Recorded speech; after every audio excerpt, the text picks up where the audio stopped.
I've been reading Genesis chapter 4, and it raises some interesting questions. In verses 3 to 5, Cain brings fruit from the ground as an offering, and Abel brings the firstlings of his flock and the fat thereof. Abel's offering is accepted, but Cain's is not. The text mentions that Abel brought the firstlings, but it does not say Cain brought the first of his produce. Was the issue priority? Was it about giving the first and best, versus simply giving something? In verse 7, God tells Cain that if he does well, he will be accepted, and if not, sin lies at the door, and its desires for him, but he must rule over it. The wording is interesting because in Genesis 3, God told Eve that her desire would be to her husband, and he would rule over her. Why is similar language used for both Eve and Cain?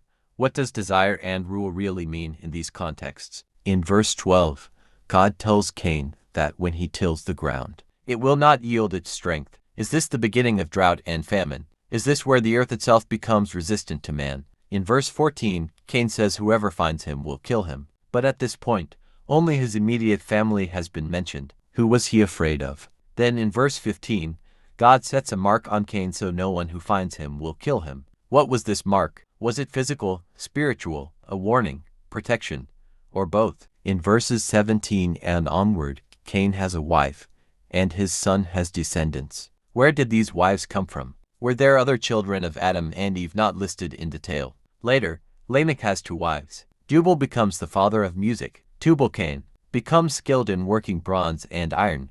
How did these skills develop so early? Was knowledge passed down, discovered, inspired? In verse 24, Lamech says he will be avenged 70 and 7-fold. Why escalate vengeance beyond what God declared for Cain? And in verse 26, it says that in the days of Seth's son, men began to call on the name of the Lord.